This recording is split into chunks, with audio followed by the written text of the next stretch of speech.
আসন্ন পয়লা বৈশাখ উপলক্ষে আজ একটি সবজি পোলাওয়ের রেসিপি আপনাদের সাথে শেয়ার করতে চলেছি। খুব সহজে এবং অল্প সময়ে ঘরে থাকা উপকরণ দিয়েই কিন্তু আপনারা এটি বাড়িতে তৈরি করে নিতে পারবেন। সকলকে স্বাগত জানাচ্ছি আজকের এই নতুন রেসিপিতে। যদি ভালো লেগে থাকে বন্ধুরা অবশ্যই লাইক, কমেন্টস এবং শেয়ার করবেন।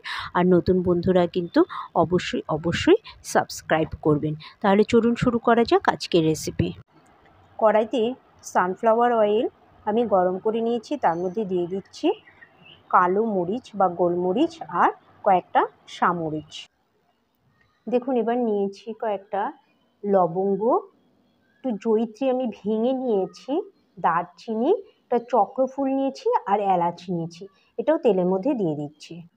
আর এর সাথে অ্যাড করছি কিছুটা সাদা জিরে, অল্প সাদা জিরে দিয়ে দিচ্ছি। এবার একটুখানি নেড়ে চেড়ে নেব, যতক্ষণ না ফ্লেভারটা বেরোয় ততক্ষণ অপেক্ষা করব। এরপর এর মধ্যে আমি দিয়ে দেব পেঁয়াজ। আমি একটু বড় বড় সাইজের পেঁয়াজ কেটে রেখেছি বেশ কিছুটা, এই কুচিয়ে রাখা পেঁয়াজটা দিয়ে দিচ্ছি। দেখুন পেঁয়াজগুলো এবার আমরা একটু মিশিয়ে নেব, যেগুলো একসাথে জড়িয়ে আছে খুন্তি দিয়ে একটু সেগুলোকে ছাড়িয়ে দেব। দেখুন পেঁয়াজটা নরম হয়ে গেছে, পেঁয়াজগুলো আমরা লাল করে ভাজবো না। এবার এর মধ্যে আমি কিছু সবজি কেটে রেখেছি, যেমন গাজর একটু বড় বড় সাইজ করে কেটেছি, আলু একটু সামান্য বড় করে কেটেছি, এর মধ্যে দিয়ে দিচ্ছি। আমি সমস্তটা ভালো করে মিশিয়ে নিচ্ছি।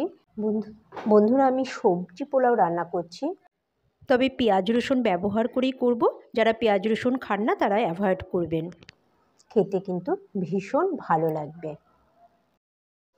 আমি রান্নাটা ঢেকে ঢেকে করব, যাতে সবজিগুলো মোটামুটি হাফ সেদ্ধ হয়ে যায়, সেভাবেই কিন্তু আমাদেরকে রান্নাটা করতে হবে। তাই আমি বারবার ঢেকে ঢেকে রান্নাটা করব। এবার এর মধ্যে আমি দিয়ে দিচ্ছি কড়াইশুঁটি। এটা কিন্তু কাঁচা বয়েল করা নয়, তাই আমি আগেই দিয়ে দিচ্ছি। নেড়ে চেড়ে আবার আমি ঢেকে দেব। বন্ধুরা এখানে কিন্তু আপনারা আপনাদের পছন্দ মতো যে কোনো সবজি ব্যবহার করতে পারেন, তবে একটু শক্ত টাইপের সবজি ব্যবহার করবেন। অ্যাড করছি আদা রসুন বাটা।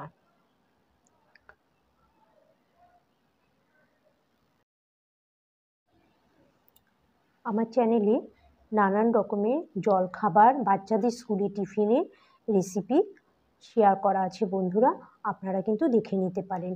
আদা রসুন বাটাটা ভালো করে মেশানো হয়ে গেলে এবার আমি এর মধ্যে দিয়ে দেব টমেটো। এখন টমেটোটা আমি চাকা চাকা করে কেটে রেখেছি। বন্ধুরা এই সময় কিন্তু গ্যাসটাকে সিমে রাখতে হবে, তাহলে মশলাটাও খুব ভালোভাবে কিন্তু ভাজা হয়ে যাবে আর সবজিগুলো হাফ সেদ্ধ হয়ে যাবে। আর এইভাবে ঢেকে ঢেকে বারবার রান্না করতে করতে পেঁয়াজ আদা রসুনের কিন্তু কাঁচা গন্ধটা একদমই চলে যাবে। আর যখন আদা রসুনের গন্ধটা চলে যাবে তখন তার মধ্যে আমি দিয়ে দেব দই। দেখুন আমি দইটাকে খুব ভালো করে ফেটিয়ে নিয়েছি আর গ্যাসটা কিন্তু সিমে রেখেছি। দইটা দিয়ে ভালো করে মিশিয়ে নিচ্ছি। আর যেহেতু দইটা দেওয়া হয়েছে, এবার আস্তে আস্তে কিন্তু সবজি থেকে জল ছাড়তে শুরু করবে। আর ঠিক এই সময় এই পরিস্থিতিতে আমি লবণ অ্যাড করব, তবে লবণটা একটু কম অ্যাড করবেন, কারণ এর পরেও আমরা লবণ অ্যাড করব। প্রথমে আমি অল্প লবণ অ্যাড করেছি। 2 থেকে 3 মিনিট এভাবে রান্না করার পরে আমি এর মধ্যে দিয়ে দেব চাল। দেখুন আমি বাসমতি চাল নিয়েছি, এখানে 1.5 কাপ চাল আছে। আমি ভালো করে ধুয়ে 15 মিনিট আমি ভিজিয়ে রেখে দিয়েছিলাম জলে। আর বন্ধুরা যখন এই পোলাওটা রান্না করবেন চেষ্টা করবেন পুরনো চাল নেওয়ার, পুরনো বাসমতি চাল নেবেন বন্ধুরা। নতুন চাল না নিলেই কিন্তু বেশি ভালো হয়, পুরনো চালে কিন্তু ভাতটা ঝরঝরে হবে। খুব হালকা হাতে সবজির সাথে চালটা মিশিয়ে দিতে হবে, কারণ এই চালটা কিন্তু নরম হয়, খুব বেশি নাড়াচাড়া করলে কিন্তু চাল ভেঙে যেতে পারে।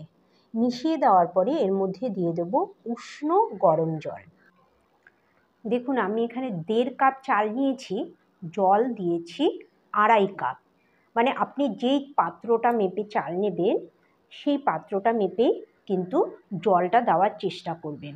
আর জলের পরিমাপটা কিন্তু আপনি কতটা সবজি ব্যবহার করছেন আর চালটা পুরনো না নতুন তার উপরে কিন্তু অনেকটাই নির্ভর করে। আমি 1.5 কাপ চালে 2.5 কাপ জল দিয়েছি।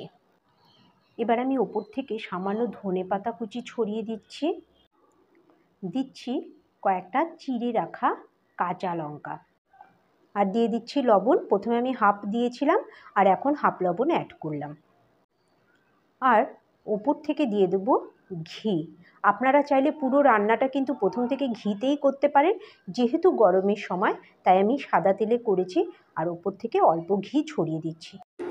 এবার আমি ঢেকে দেব আর গ্যাসটাকে সিম করে দেব 10 থেকে 12 মিনিট। ফিরে আসছি 12 মিনিট পরে। দেখুন আমার পোলাওটা কিন্তু সম্পূর্ণ রেডি হয়ে গেছে, একটুও জল নেই আর সব কিছু সেদ্ধ হয়ে গেছে, একদম ঝরঝরে হয়েছে পোলাওটা। এখন গরম রয়েছে বলে হালকা একটা ভেজা ভেজা ভাব রয়েছে, হালকা ঠান্ডা হলেই কিন্তু একদম সেট হয়ে যাবে পোলাওটা। দেখুন কতটা ঝরঝরে হয়েছে ভাতটা, সেটা আমি আপনাদেরকে দেখিয়ে দিচ্ছি। আর সবজিগুলো কিন্তু সেদ্ধ হয়ে গেছে।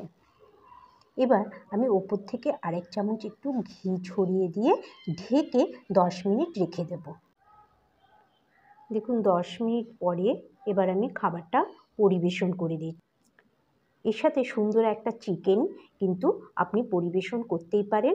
আপনারা চাইলে আমার চ্যানেলে মেথি চিকেনের রেসিপি দেখে নিতে পারেন। এই পোলাওয়ের সাথে কিন্তু মেথি চিকেন খেতে ভীষণ ভালো লাগবে, একদম নতুন পদ্ধতিতে তৈরি মেথি চিকেন। আমি ডেসক্রিপশন বক্সে কিন্তু লিঙ্কটা দিয়ে দেবো। আপনারা এতক্ষণ দেখলেন শ্রাবন্তীর সাথে pulao recipe. Thank you so much. সবাই ভালো থাকবেন, সুস্থ